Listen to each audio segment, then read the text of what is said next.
as we leave you now, try to imagine what it must be like right now in Nebraska, where there are no major professional sports teams and no other major university within its borders. And in Lincoln now, and all across the Nebraska plains, this first national title in a generation is a wonderful way to start this new year and a wonderful and crowning moment in the career of Tom Osborne, Nebraska national champs. The thing that really was great, and I really mean this, was the people in the state of Nebraska, because how much behind the team and how badly they wanted to win in the sport of football. Welcome to the Go Big Redcast, the Husker fan sports show with Dave, Honke, Mac, and Boomer.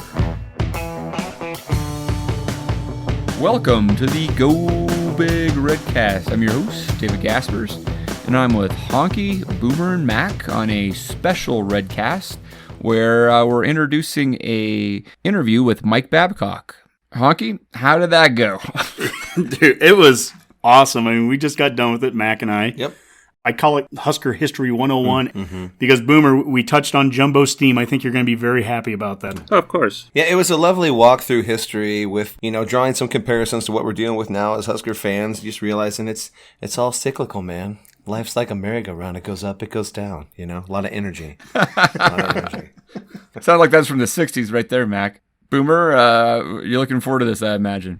Yeah, it should be a given. I've always enjoyed Babcock's writings, and just the excitement in Honke's voice. He sounds like a kid at Christmas, so I know it should be entertaining. So let's give it a listen. And Boomer, you'll be happy to know, too, that we threw out your petition to the athletic department to get a statue for Jumbo Steam. And I think we have Babcock's approval of that. Maybe he might help be an advocate for us with that. Perhaps a hologram, maybe, as technology improves. Yeah, we could do that, I think. Yeah, real cutting edge would be the thing to show really taking this athletic department to the future while embracing the past. The new field turf is fiber optic cable, so it's going to be amazing. We can do whatever we want with it. All right, guys. I am really looking forward to the interview. I'm glad you guys had a chance to talk to Mike Babcock, and hopefully we'll be able to get him back on again. But let's take a listen.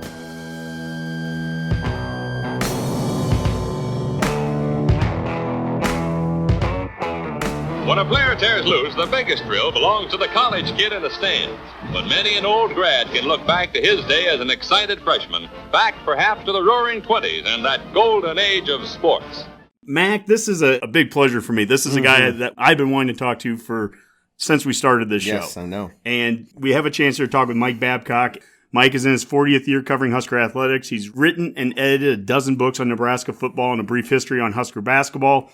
In fact, one of the earliest books I have, and I have it right in my hand right now, is Devaney and Friends that he wrote back in 81 with some friends. Mike previously wrote for the Lincoln Journal and Star, Husker Illustrated, and he's currently editor at Hail Varsity. Welcome to the Redcast, Mike. Hey, thanks. I appreciate the kind words. I'm mostly an expert on really old history where there's nobody around to dispute whether I'm right or wrong. Don't you hate Google now?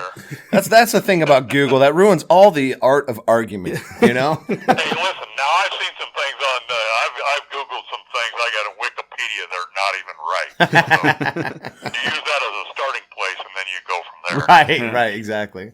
I mentioned you're with Hail Varsity. Mac and I, Dave and Boomer, we had a chance to go down to the Hail Varsity offices, and we chatted with Derek Peterson on the Varsity Club podcast. That was a lot of fun. It was fun. So, give Derek our warmest regards. I'll do that. Yeah, Derek's getting married here pretty soon. Well, yeah. That's pretty cool. I hadn't seen him except for his biopic, and when he went to open the door for us, I'm like, well, he's got such long hair, and then he told me that he had to cut it all for his wedding, so.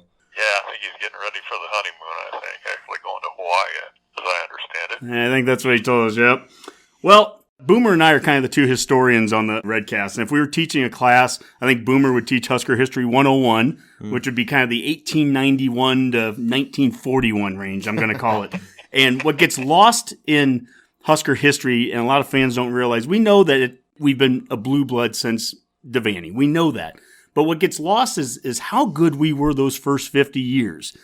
And there were a lot of wins, and there were a lot of great coaches, and the only winning record against the Four Horsemen of Notre Dame came from Nebraska. And so when someone asks you, what did Nebraska football start like? How did the first 50 years go, and how did this tradition get going? What are the first things that start to come to your mind?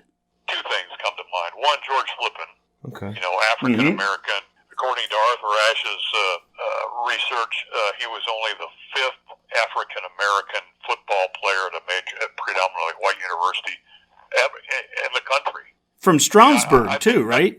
I think that's remarkable in itself. That's the first thing I think of. Second thing I think of is the run that, fairly brief, that Jumbo Steam had.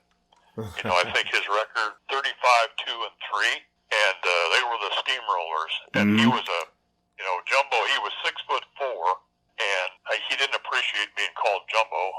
From what I've read in student yearbooks, there were some entries.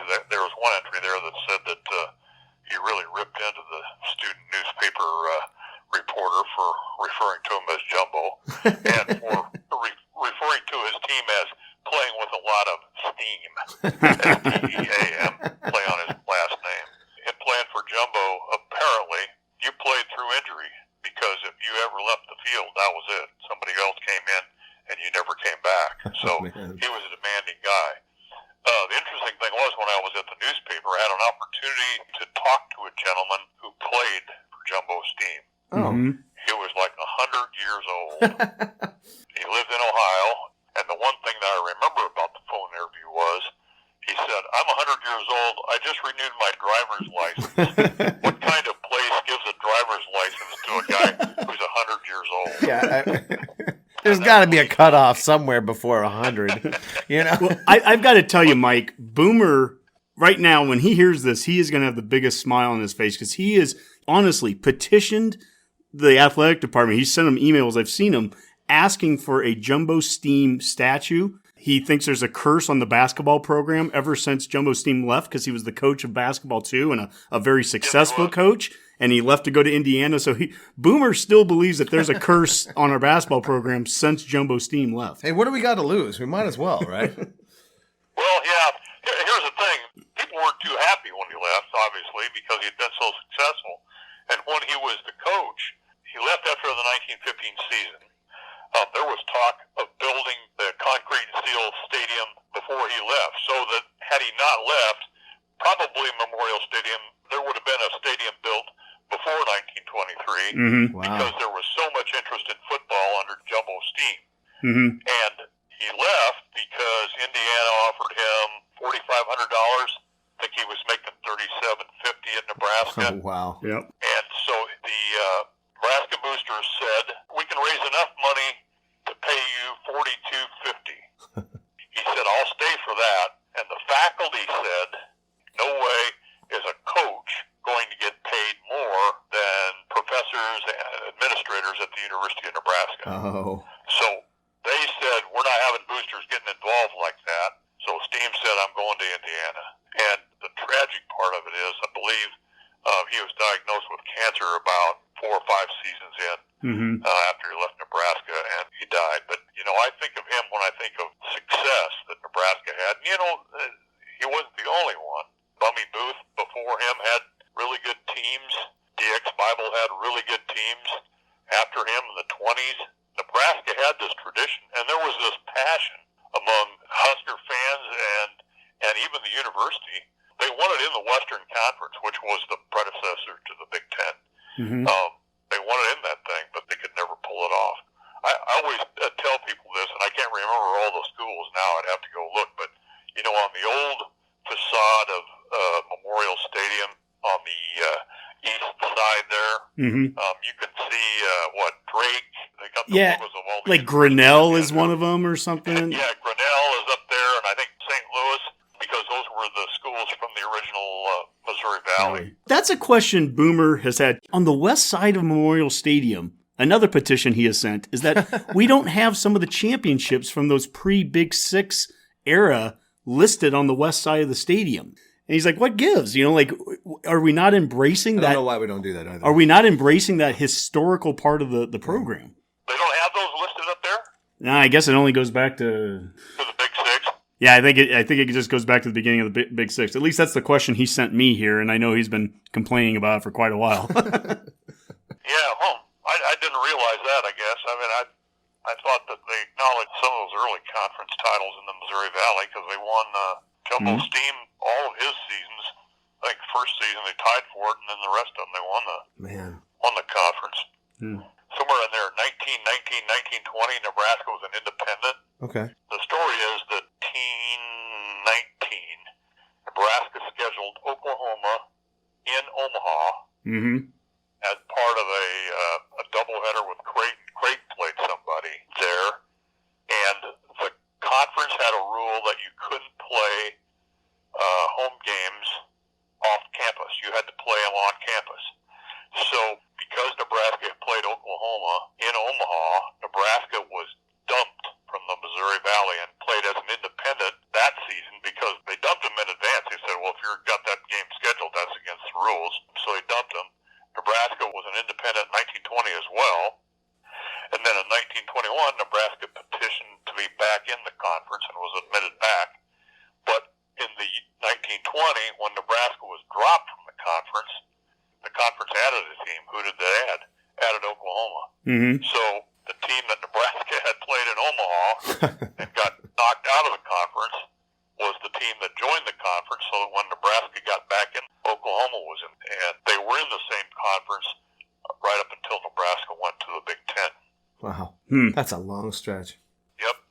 When I started at the newspaper, not counting bowl trips and all that sort of thing, but the stadium that had always just got me excited to be there was the one in Norman, because I grew up with Nebraska, Oklahoma football, and I just, probably to this day, I would still feel the same way, because there was that cachet from Nebraska, Oklahoma, that rivalry, which Oklahoma didn't see it quite the same way Nebraska did, because there was Texas involved in that, but Nebraska and Oklahoma were playing in the same conference since 1920, so we're back into that first 50 years. Wow. And we had the same, interest in trying to get into that Western Conference, and never did until long after there was interest. The trophy itself is a rugged-looking bronze statuette depicting an old-time running back sidestepping and straight-arming a would-be tackler. It was created in 1935 by a well-known New York sculptor, Frank Eliscu.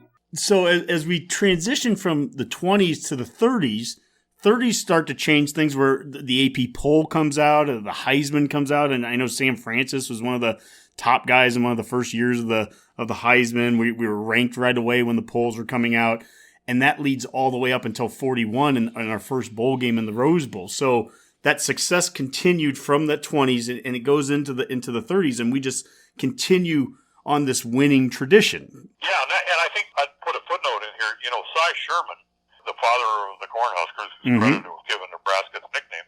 Journal-Star guy, right? Yeah, he was a star, Lincoln Star. Okay. And he was one of the driving forces behind the establishment of the Associated Press poll. Cy Sherman and a couple other sports editors were the driving force behind that, which was started in 1936. And Nebraska's involved in the national discussion there to some extent during that time. And Biff Jones comes in 1937. Nebraska gets to the 41 Rose Bowl. And then Biff Jones has one more year before he's called back to duty. When he's done with that, he comes back, and there's not an interest in having him as coach. So I never did quite understand that part of it, because he could have come back, and it didn't seem like the boosters wanted him back. So what? And he never went on to coach at another school either? I don't believe he did. Oh. I know that he left here because he was called back to duty, which meant going back to West Point, and I think overseeing the athletic program there. Oh, really? Okay. Yeah, and I think that when his stint was up, I think he wanted to come back here, and the boosters said, no, we're going to move ahead. Interesting. That was quite an accomplishment to get to the Rose Bowl, but going back, the story was, here's Jumbo Steam. The story was that Nebraska had an opportunity to play in the Rose Bowl under Steam in 1915. And supposedly, now this is according to a column in the newspaper, and I think it might have been Cy Sherman, he wrote this column, Nebraska would have had an opportunity in 1915, I think, to play in the Rose Bowl, but the administration said no. We can't extend the season like that. So they didn't do that. Times have changed. There was a time where there was some consideration about playing in bowl games and extending your season. And maybe it wasn't the Rose Bowl. Maybe it was another one of their bowl games. But I remember that column saying that, not a lot of people had been widely reported, but Nebraska had this opportunity to go to the bowl game, and administration stepped in and said no. So the fact that they did go to the 41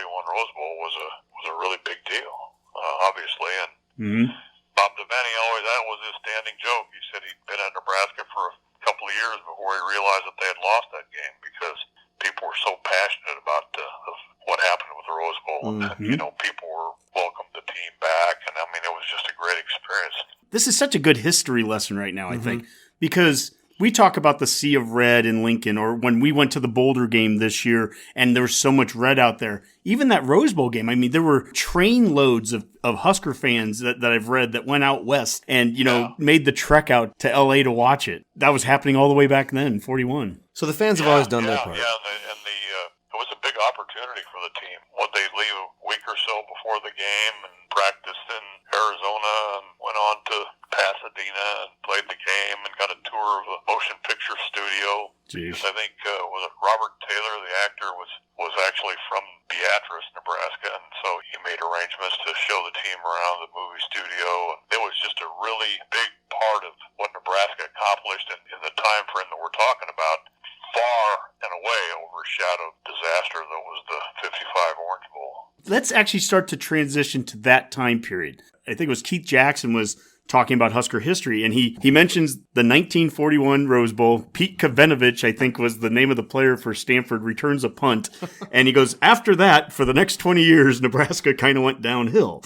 And basically, the war affected Nebraska in multiple ways, but on the football field, it affected us because I think other schools, they had like ROTCs. Some of the best players, if you had a strong 20-year-old boy, he wasn't playing football, he was going to be going to war. And so there was a school like Iowa Flight School or something played for a couple years, and they were good. Yeah, Nebraska played Iowa Pre-Flight, I think it was called. Oh, that's right. I think Nebraska played that team once or twice, and A.J. Lewandowski coached a couple of seasons in there like this was how it got to be. I mean, I think he was the athletic director, the football coach, basketball coach. He was like everything. Did he become was he the ticket office guy when he got done coaching? He did. He served several roles. Oh, wow. Yeah, when he got done coaching. I think he just coached because they didn't have anything else. I mean, I think he was the athletic director who said, oh, so this is like, okay, well, I'll coach, football, basketball, and try to bridge the gap until they brought in Potsy Clark, I think, replaced him as coach.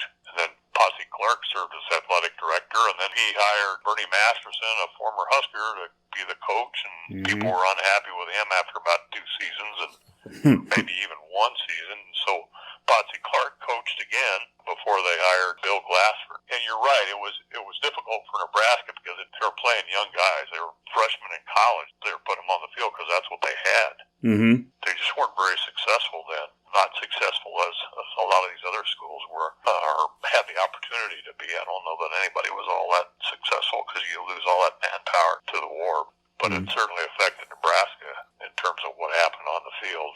Yeah. That's for sure. The number of coaches that Nebraska went through. I think it was like 7 coaches between 1942 and 61. Yeah, we had 7 coaches between him and Devaney. In how many years? In basically 20 years. Wow. Yeah. Glenn Presnell was a former player. They tried him for 1 season, and like I said, Masterson, I think, for 2, and it didn't work out. And people were unhappy. And Mike, this is really good background for people to understand from what maybe just happened a couple years ago with bringing Frost in and where we're at. We just got done with 15 years of, by our standards now, quite a few coaching changes, going from Callahan to Pelini to Riley. But those 15 years from 2004 to 2017, they're nothing in comparison to what these 20 that we're talking about, the 40s and the 50s, in terms of a lot of really bad losing seasons and also just a lot of coaching changes. And I think kind of one of the lessons to come out of that is that, to me, when you have the right people, and maybe we didn't during those 20 years, but once we got Devaney in there, it was, okay, we're sticking with this. This is the right route. Yeah, and they did have some success. I mean, Bill Glassford had a couple 3 winning seasons and a 500 season, but a lot of drama involved in his tenure because he was a tough-minded guy. You were telling us this before we recorded, but where did they practice at before the season there? They went out to Camp Curtis, to the Ag College at Curtis, and as we had talked, it was like Bear Bryant and Texas A&M, the Junction Boys. It was brutal. I mean, there were literally players that left camp out at McCook or the closest big place where they could take the bus, home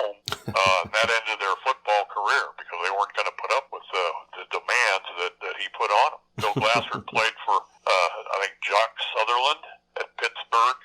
Jock Sutherland was a legendary coach and a tough-minded guy, and that's what they wanted when they brought Glassford in, was a tough-minded guy.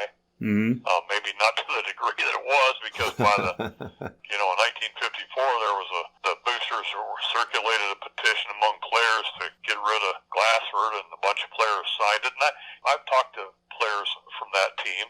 At least one said that he really felt misled by the boosters. He signed it. The boosters came to Lincoln and had a big blowout party at one of the hotels here in town, and at the Cornhusker, I think, and brought that petition along, and got guys partying and stuff, and then tried to get him to sign that thing. And one of the guys that was there, he said, I wish I hadn't signed it in retrospect, even though he felt like Glassford was a demanding guy and unreasonable to some extent. He wishes he hadn't done that. But they've got the petition, and then Glassford meets with the team and actually changes some of the things in his approach. Mm-hmm.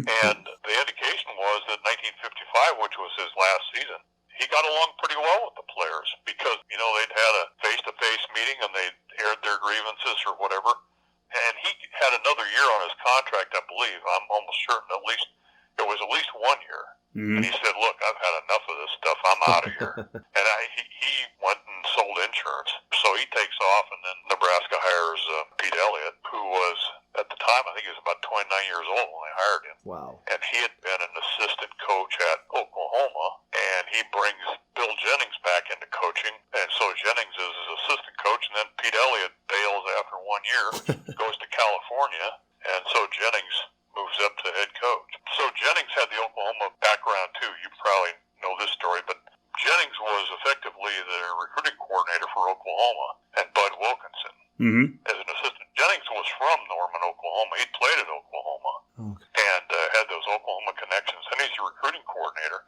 And Oklahoma the NCAA investigates Oklahoma on recruiting violations or whatever, and basically Bill Jennings is the guy that takes the fall for the whole thing. And they get him a job with an oil company in Dallas or somewhere, and off he goes. He's out of coaching. Mm-hmm. And then Pete Elliott brings him back as an assistant, and then Elliott goes, and then Nebraska hires Bill Jennings as a coach. Yeah. So when Jennings steps in as head coach, I think there's a pretty good feeling at that point. It's like, oh, this guy's got connections to Oklahoma. And to give people a little bit of background with Oklahoma, during the 50s, they were going through a record winning streak basically at that time, correct? 47 straight, yeah. Still an NCAA record. I remember watching on TV when the streak ended. Notre Dame beat Oklahoma and ended that 47-game winning streak. And I believe that game was televised, I think. Sometimes you remember things differently than they were. Marcel Proust said, remembrance of things past is not necessarily remembrance of things as they were. But, yeah, Oklahoma was dominant. Now, people look at that and say, well, yeah, wow, Oklahoma. But if you go back into the 20s, or what we were talking about earlier, Nebraska dominated that series with Oklahoma during that stretch. Mm-hmm. It went back and forth, but Oklahoma certainly by that point in the 50s, Oklahoma was the team. The Cornhuskers of Nebraska have a tough road to hoe as they take the turf at Memorial Stadium in Lincoln to battle the nation's #1 team, the Sooners of Oklahoma, who are gunning for their 28th straight victory, the longest streak in collegiate football.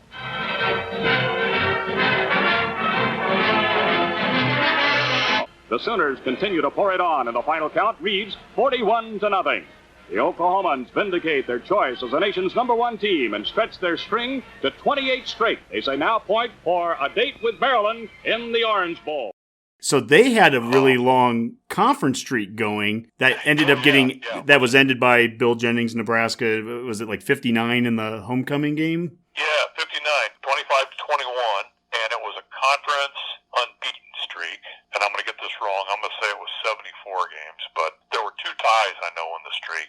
Sometimes people say it was a winning streak, but it was an unbeaten streak, and Nebraska ended it. Jackie Holt split wide to the right side. Quick kick for the Sooners. It's partially blocked as Cornell trying to get that one off. The ball is rolling free. One of the Huskers has it. It could be going all the way. It's Leroy Zedek to the 5. He's over. Leroy Zedek picked up that loose ball. There's a flag, however, on the 22, but the penalty must Oklahoma. And that was the thing with Jennings, is that he had some big upsets. I mean, the 1960 season, Nebraska opened against Texas, and Texas was preseason ranked, and that game was in Austin. And Nebraska won that game. They pulled the upset, and it was like, I remember thinking, because I'm growing up a fan, I'm thinking, oh boy, this is going to be a good season. Well, it wasn't. But Jennings had those, he beat Oklahoma again in 1960 and had to be escorted off the field in Norman because there was concern about his safety because the Oklahoma fans were so upset about it. This is a story that Bill Jennings told, was that he and Wilkinson had an agreement that he wouldn't recruit anybody from Oklahoma unless Wilkinson signed off on it, and Wilkinson wouldn't recruit anybody from Nebraska unless Jennings signed off on it. Well, Wilkinson flew up to Lexington, Nebraska to try to recruit Monty Kiffin, which upset Jennings, and there was talk that Jennings was so upset that he turned in Oklahoma again for other more recruiting violations. And so Oklahoma turned around and said, well, there was some guy from Wichita, Kansas that Nebraska had recruited, and there had been some questionable recruiting involved there, and the guy didn't come to Nebraska. And so there was kind of this back and forth between Nebraska and Oklahoma about the time of the upset in 1959, although Wilkinson was very gracious about it, and Jennings was too. So Nebraska-Oklahoma rivalry, there was drama to it, even though when Nebraska won in 59, that ended the streak, and Nebraska had lost like 17, 18 in a row to Oklahoma. When Devaney comes in, that's what he inherits. The first year that Devaney is here, Nebraska goes down to Norman and gets beat like 34-6 or something. And I did see that game, I remember, because that game was carried on closed-circuit TV at Pershing Auditorium in Lincoln. Oh, wow. Sweet. And so Brenda and I came up from York with his parents, with his dad or whatever, and watched that game on closed-circuit TV. They had a big, like, 4-screen deal hanging down from the ceiling. There was a scoreboard, I think, but it was like video. It wasn't very good. I think they had technical difficulties and whatever. The way the game went, you might as well have. It was one big technical difficulty. So this starts to transition us then into what I guess I call the modern era of football of Nebraska. 1962, Devaney comes here from Wyoming. Nebraska fires Bill Jennings. And I remember Bill Jennings making some statements that were like, I can't feed the ego of this state with a football team. But Devaney, what is he walking into? Because I know Nebraska went after Duffy Daugherty. Duffy Daugherty said no, the famous the Michigan State coach, because I wouldn't take it, but I've got this guy over there in Wyoming who I think would be perfect for the job. What is Devaney stepping into on day one when he gets to Lincoln in 1962? Well, I think there was skepticism when he came here. Here again, it's all about me, so I'm looking at it, and I'm thinking, Bob Devaney, I've never heard of the guy. He can't be very good. Because I got this ego, like any teenage kid would think, that I know everything, and so I thought they ought to hire somebody that I'd heard of. And I think there was kind of that skepticism about it, because his first game, there was 20-some thousand people at Memorial Stadium for that game. I think people were uncertain about what was going to happen. And, dropping back, Devaney, he had to battle a little bit to get the Wyoming Board of Regents to let him break his contract there. I mean, he didn't get here right away. He had assistants here trying to recruit already before he ever got here because he was still in Wyoming trying to get out of his contract, and finally he was released from that thing. And you're right, it was Clifford Harden was the chancellor here, and he had been an ag professor at Michigan State, and Devaney had been an assistant coach under Duffy Daugherty before that big him on. And so Clifford Harden said, hey, try to get Duffy Daugherty, and Duffy said no, but you might try this Bob Devaney guy out in Wyoming, and that's how the contact was made. And the final, they were all from the Skyline Conference. The three finalists were all from the same place. John Ralston was one of them. I forget who the other guy was. Utah and Utah State coaches. And Devaney came in for an interview under an assumed name. Don Bryant told me a story, a long-time SID, the Fox, said that Devaney came in under an assumed name and stayed just a couple houses from Don, from Fox. Fox didn't even know he was here. They brought him in, and Tippy Dye hired him. He wasn't Tippy's first choice. Tippy Dye's first choice was Hank Fulberg, who had been his coach at Wichita, and Fulberg took the Texas A&M job because I think it was an athletic director and football coach. And so they went to their second choice, which ended up being Bob Devaney. Nebraska opened the season at Memorial Stadium in Lincoln with a nucleus of 24 returning lettermen from a 1961 team which had won 3, lost 6, and tied 1. The first opponent was the University of South Dakota of the North Central Conference. A crowd of 27,000 turned out at Memorial Stadium to take a look at Bob Devaney's new versatile T offense from an unbalanced line. I can remember our first game. In the first series of downs, we got the ball. We were playing South Dakota, I believe. And we threw an incomplete forward pass. And everybody in the stands stood up and cheered and hollered. I guess they hadn't been passing much. So Bob comes here and has immediate success, 9-2 right off the bat.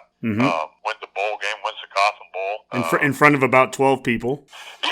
He said if there were as many people there as they said there were, then they came dressed as empty seats. And I think the official attendance was listed at like 6,600 or something like that, which is why programs from that game get top dollar because they sold hardly any. Because nobody was there. You know, it was cold, it was ice on the field, and by the second half, I think the Huskers were wearing tennis shoes to try to maintain their balance. Second down, 10.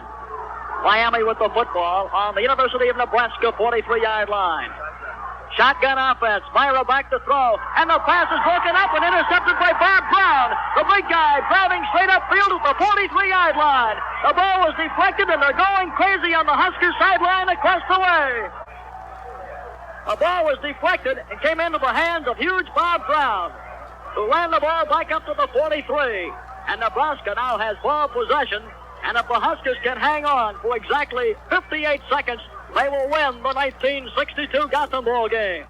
You know, that game was on TV, and it was live in Nebraska, but it was shown to the rest of the country on Wide World Sports later that day on replay. But it was a victory. So that was a great thing. You know, people were really excited about that. And then in 1963, Miami tries to hire Bob away.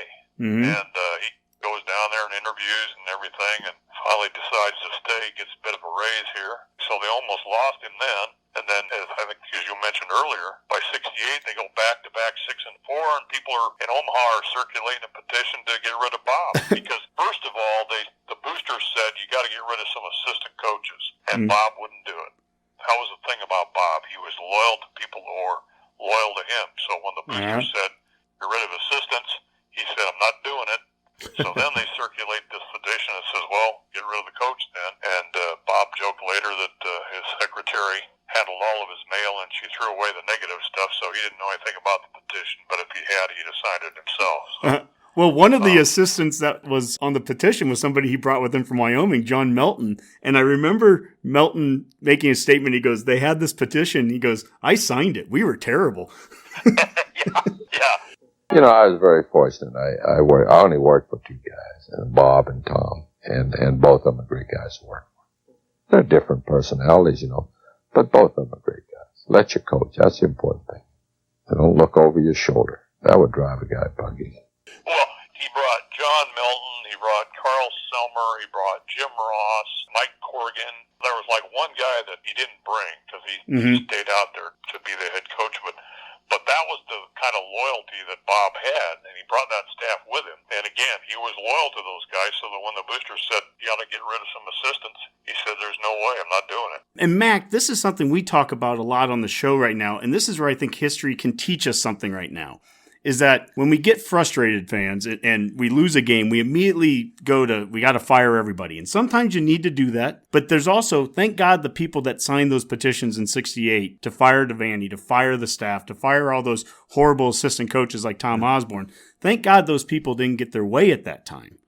I know, but here's the thing about those people. You need a balance of those kind of people because it's those squeaky wheels that get bad coaches out of here too. It's those people that make us, you know, the administration always strive to get the best coach, but it is a balance because then they just lose their minds at some point too. If you've lost 4 games in a row to somebody you shouldn't have. So, but it's interesting as you go through this, Mike. I keep hearing like, okay, that sounds like not that long ago. That sounds like not that long ago. You know, like it just keeps repeating. You know, money coming into a factor, coaches going on different job interviews to get a hike. You know, pay hike. Yeah, we had to pay. We couldn't pay Jumbo Steam. Yeah. You know, $42.50. But Devaney, you know, I remember they came up with something like a life insurance policy they gave him to help keep him around. You know. Yeah, it was supposed to be more than it ended up being, I think.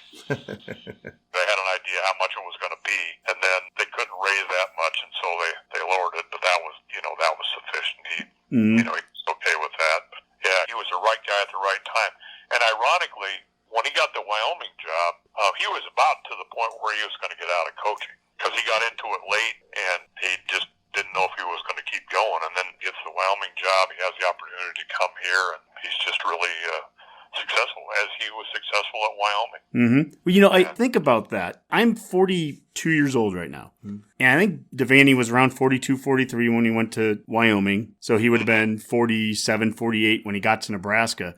And I can't imagine literally being buried at a place that I haven't even lived in yet. I mean, Bob Devaney is Nebraskan as Nebraskan comes, and he didn't really even step foot in the state to live until he's 5 years older than I am right now. And by the time by the time he passed away, he was the face of this state. You know, that's a crazy thing. And what you said is perfect. You said he was the right guy for the right time.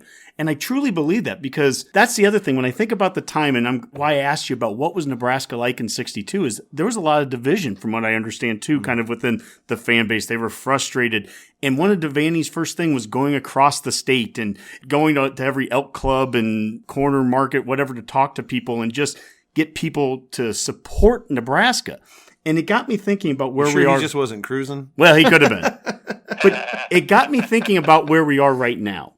And right now, if you go out on social media, you have the Husker realist and you have the Husker optimist, and they butt heads and they can't get along together. And I think of Devaney, and he's the perfect example of both. He was as optimistic as anybody could possibly be in 62, but I also remember stories about him almost wanting to go back to Wyoming because our facilities were so bad. He was like, I could do better if I went back there.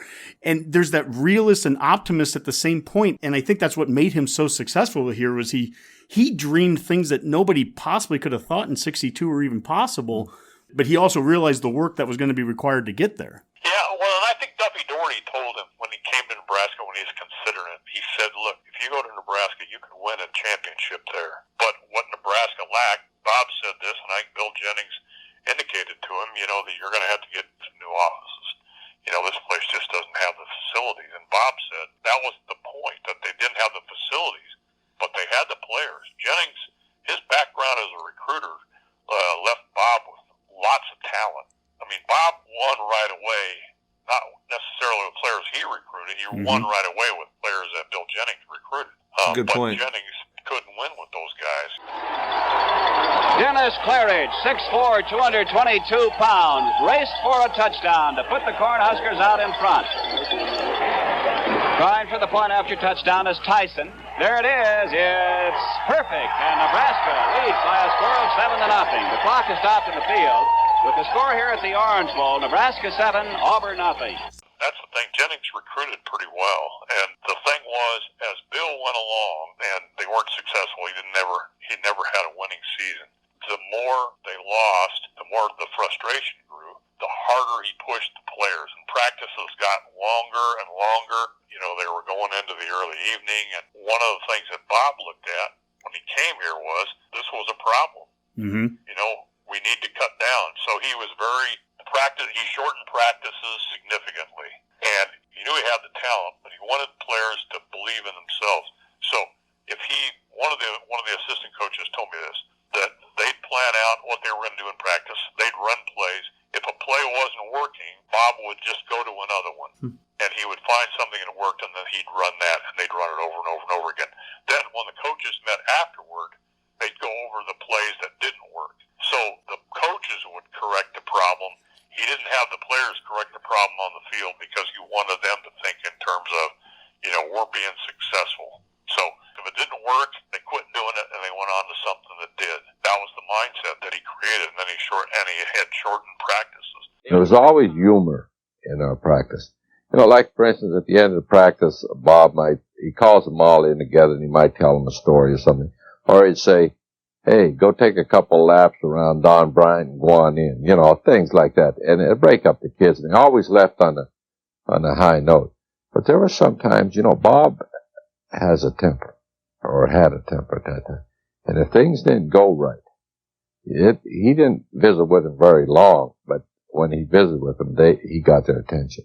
He really did. And some of his halftime speeches were beauties. So he had a plan when he came in, Mm-hmm. and he had the players that Jennings had brought in, and he was able to be immediately successful. So there's the hiccup that we talked about in 67 and 68. After having an initial 5 years of success, 6-4, which should not be considered, you know, horrible, right? But we didn't make bowl games. The homecoming game with Kansas State was a nightmare, from the weather to the way the game went for the Huskers.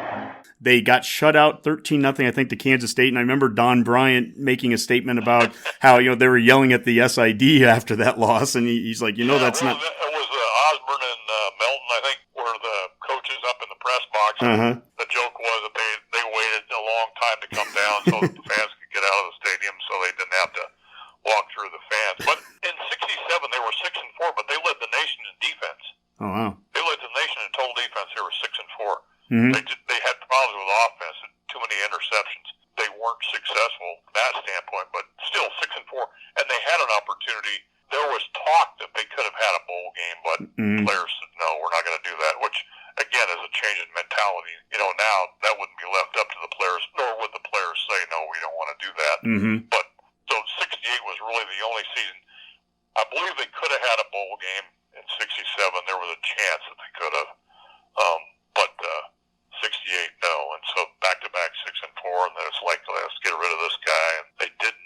Yeah, so recruiting starts to fill in 69, in 68 and 69, and you're starting to get the new crop of freshmen coming in and sophomores, and that starts to be the group of players that end up leading us to championships years later. Yeah, and Bob had turned the offense over to Tom at that point, too, and said during that time, he says, you know, we need to do something different than what we've been doing.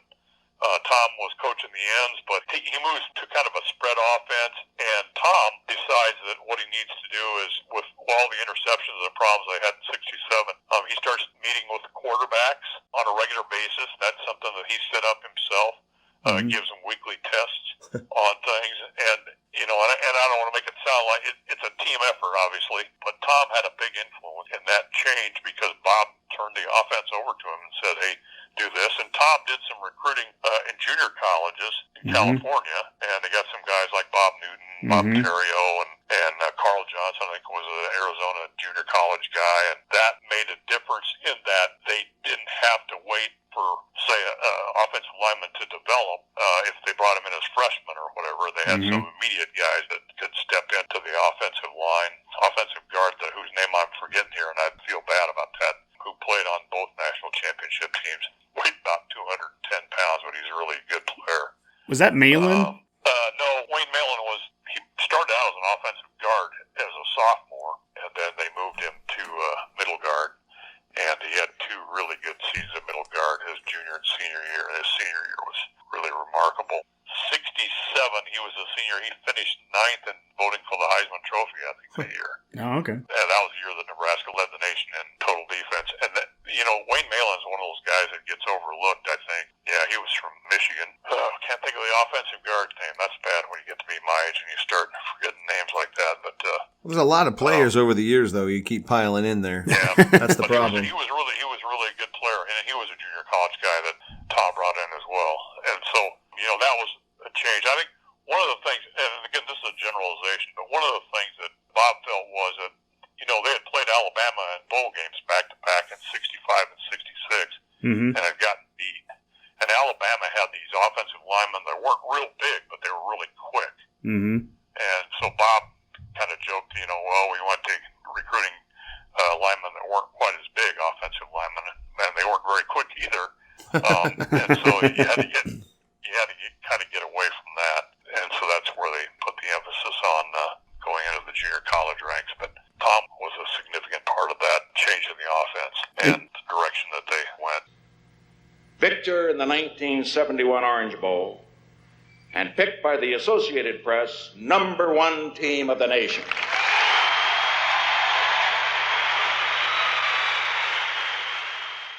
It's always fun to be #1, but that's history now. The Cornhuskers of Nebraska, last year's National Football College champions, will have to prove it all over again during the 1971 season.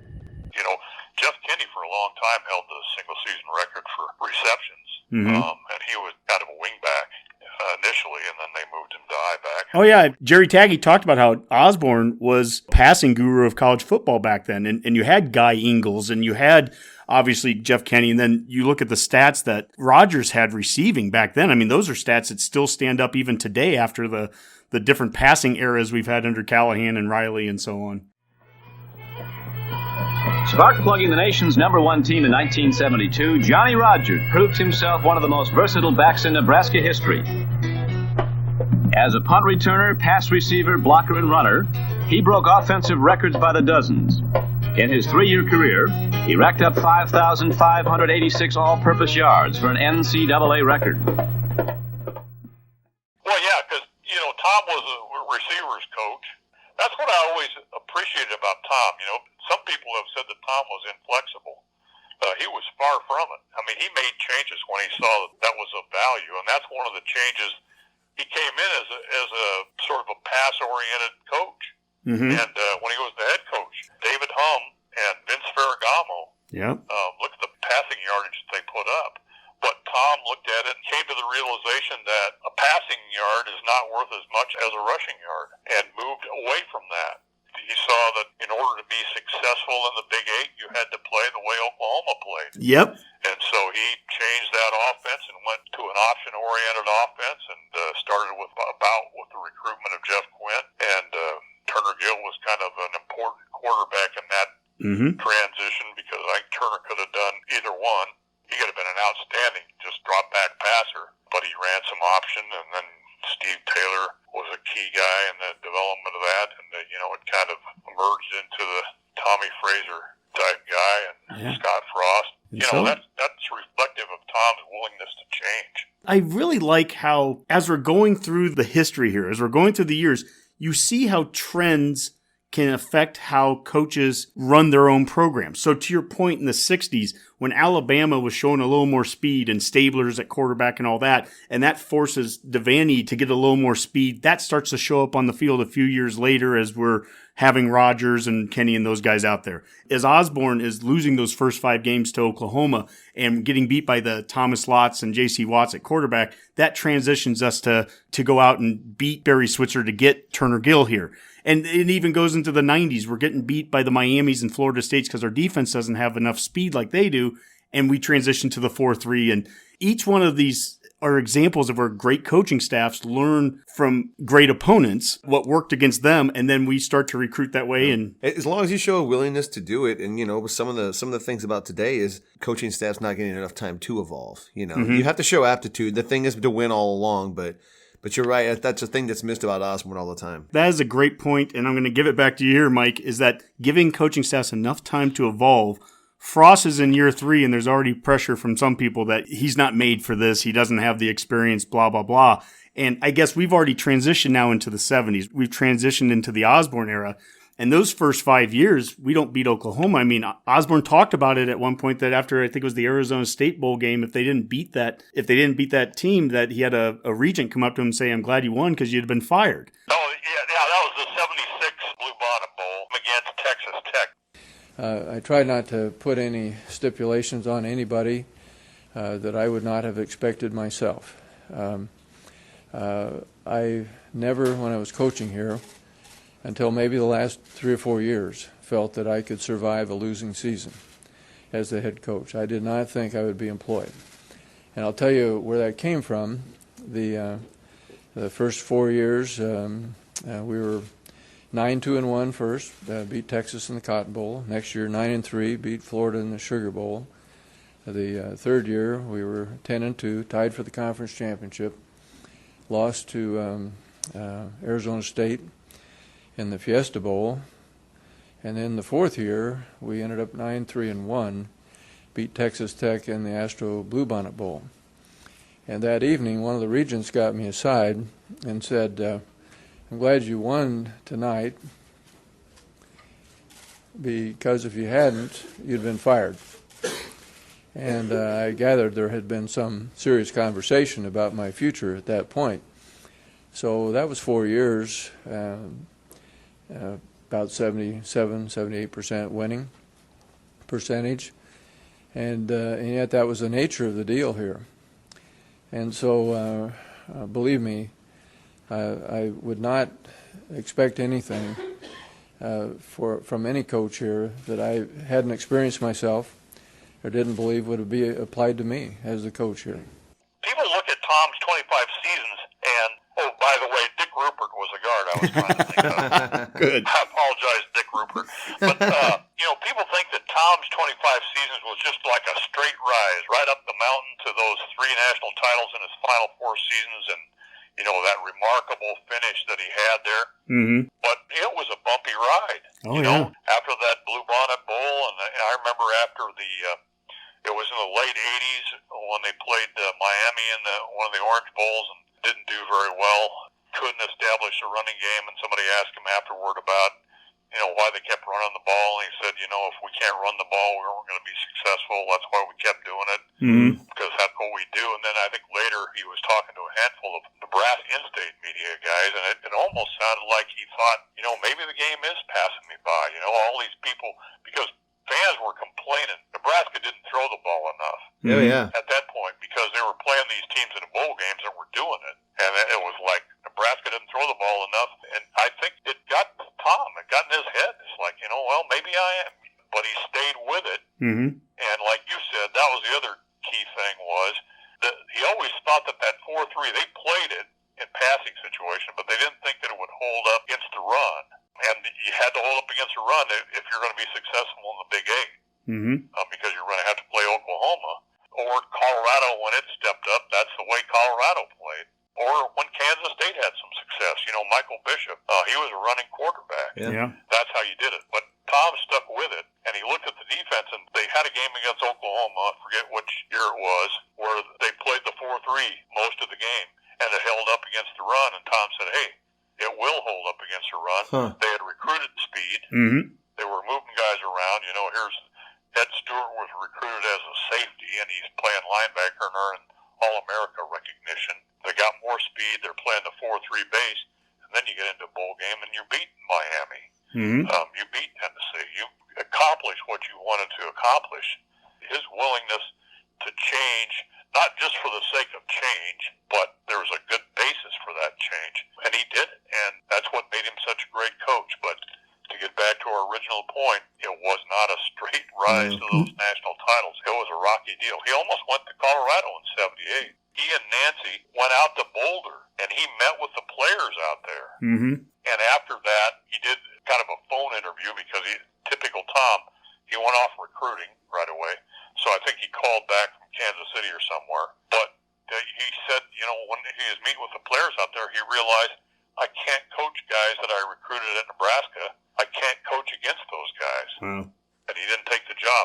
And he could have tripled his base salary if he'd have done it, but he didn't go. But he had the opportunity, and in his mind, he thought there would have been a lot less pressure. I mean, you think about that, and again, you look at Tom's career, and you think, it was just a straight right to those national titles at the end. That made sense, but there was times where it didn't look too good. Oh yeah, there's so much revisionist history that we have sometimes. He's a first ballot Hall of Famer. He is a Mount Rushmore of coaches, and I like to say he was fired thousands of times throughout his 25 years across the state. Every Oklahoma loss was brutal. Those 7 straight bowl losses were brutal. To your point, we didn't pass enough, right? Yeah, it was at 81. They lost to Iowa on the road, and then they beat Florida State. And then they lost to Penn State, and they're 1-2, and then they play Auburn in Lincoln. Mm-hmm. And at halftime, they're going off the field, and the fans are booing. And I think they're booing Turner Gill. Or they wanted Gill. Didn't they want Gill? Because was Maurer the first half quarterback? Yeah, but I think Gill came in, and they still weren't doing anything. Oh, wow. And I think the people were booing, and Tom was like, they're booing me. They're not booing players or whatever. People were upset. then by the end of the season, they're playing Clemson in the Orange Bowl. A warm, humid night in South Florida. The national championship of college football on the line. Number 1, Clemson against number 4, Nebraska. Danny Ford, college coach of the year, just 33 years old, leads his number 1 Clemson Tigers into the game against a counterpart of long standing and high ranking among the coaches, Tom Osborne, the coach of Nebraska. He calls this his 9th team at Nebraska, the best he's ever had. And if they'd have won that game, the way the other bowl games went, Nebraska could have been national champion that year. I mean, if you look at it, just about every year in the 80s from 1981 on, Nebraska was in a position at some point in the season where you could have said, hey, this could be a national championship run. Every one of those seasons. Now, by the end of the year, in some cases, it didn't look that way, but there was always a point because Nebraska had established that national respect and was consistently in the top 10 rankings that it could have been in a position to win a national title, but never did. And like you said, there are people just about every season through that stretch, there probably was somebody. There was probably people when Tom opted to go for 2 and win the bowl game against Miami after the 83 season.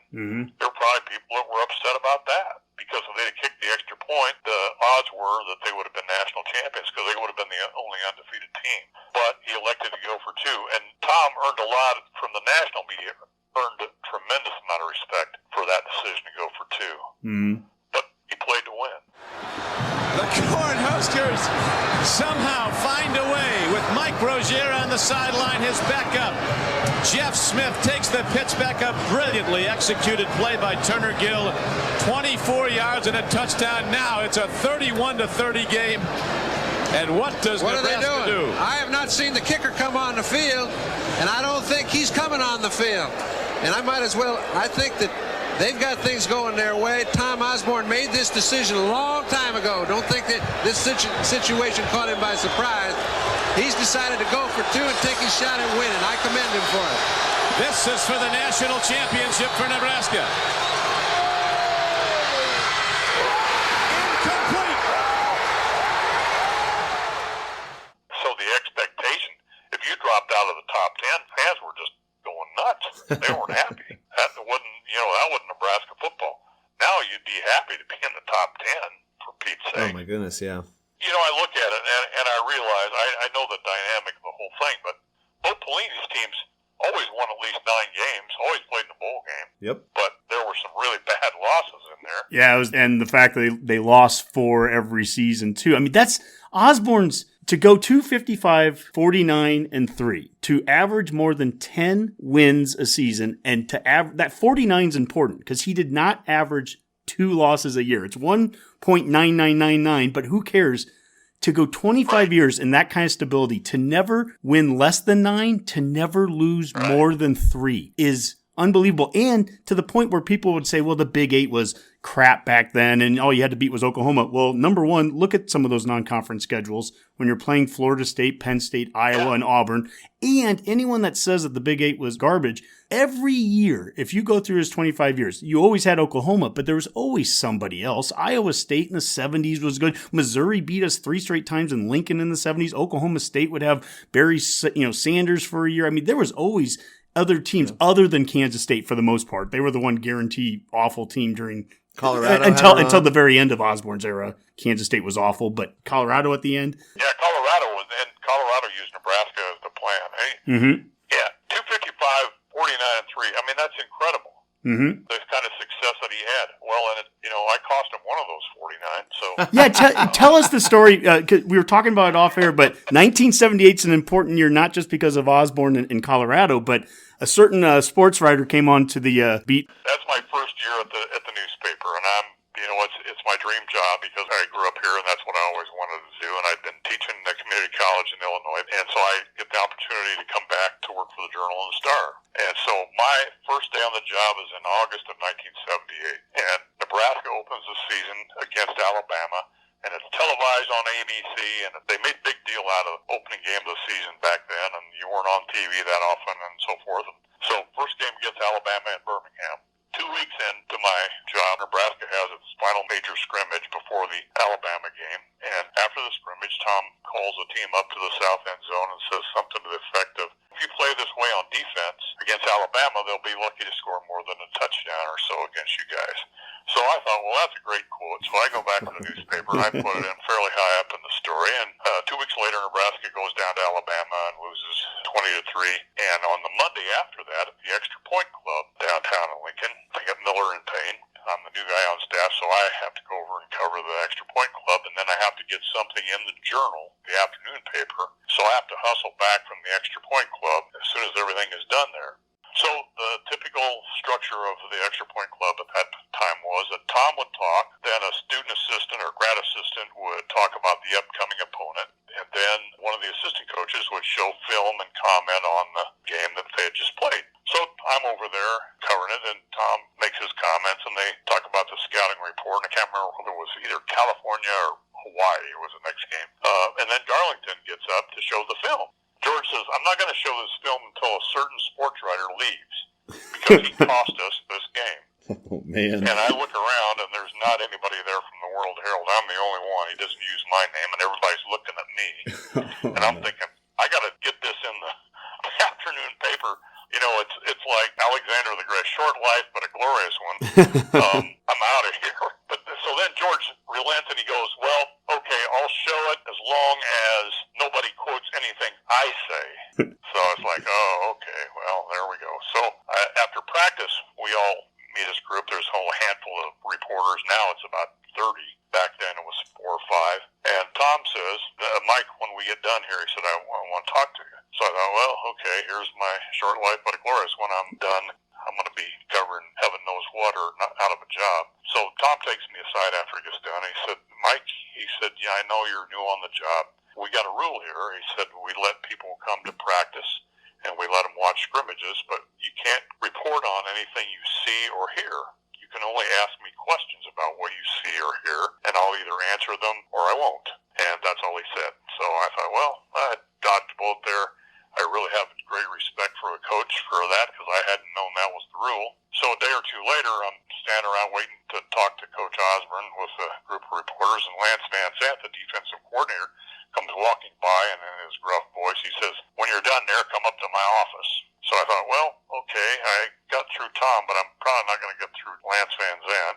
So I get done with the interview with Tom and whatever else I had to do, and I go up to Lance's office, and with a couple of swear words, he says, shut the door, and so I shut the door, and he says, sit down, and I sit down, and Rick Duvall, the recruiting coordinator, opens the door, sticks his head in, and Lance more expletives and tells him to shut the door, get out of there. So he does, and I'm thinking, this is not going to go well. Lance turns to me, he said, you know, he said, you're new on the job. He said, I just want to tell you that as long as you do what you think is right, you're going to be fine. And that's all he said. Wow. Even though I accomplished something a month on the job that Kansas State, Kansas, Oklahoma State never did, which was beat the Huskers under Osborne, I maintained my job. And, you know, I count it as a blessing that I had the opportunity to work with Tom Osborne for the majority of his time as head coach, and certainly after that, and also Bob Devaney as athletic director. For somebody that grew up in this state and had that kind of opportunity, I never set that aside. I was very blessed in my working life to deal with those two people. Mike, I got to tell you here, I mean, Mac is looking at me. I've got a smile from ear to ear because this has just been a blast. I didn't know when we'd start recording here. I didn't know if we were just going to do a little segment. I can tell you right now, this is going to be its own separate show because this has been great. I want to finish with a question. A colleague of mine, Carl Vogel, you used to work with him at the Journal-Star. He told me a story, and I just have to ask it for you. At one point, you were named like the top 10 dressed best something sports writer or whatever, and that he said you came back into the office and Randy York and Ken Hamilton, a couple of those guys were dressed in tuxedos, to welcome you back into the office. What exactly is that about? So it's 1986, and it's the Colorado game out in Boulder. Okay. And again, I grew up, I was a big fan. I subscribed to the sporting news, and I subscribed to the football news, which was a newspaper published in Michigan, I think, and Pam Stanton and her husband, Roger, were the publishers of the football news. And so I'm covering Colorado game in Boulder, and I've got on a sport coat and a tie, which I typically did when Nebraska went on the road during those years. And I'm sitting next to Pam Stanton. And, man, grew up reading the football news. So, I turned to her and I said, hello, I'm Mike Babcock. I write for the Lincoln Journal and Star. And the only thing she said to me was, you dress pretty well for a sports writer. And that's it. For the whole game to nothing. That's the only thing she ever said to me. So later that year, the football news always put out its 10 best in sports and football at the end of the year. Uh-huh. And the thing comes out for 1986, and here's a list of 10, and there's Eric Dickerson, and there's Al Michaels, and there's Dan Reeves, and there's Mike Babcock. And I get a nice plaque from the football news. I'm on the 10 best dressed list with Eric Dickerson and all these people. Nice.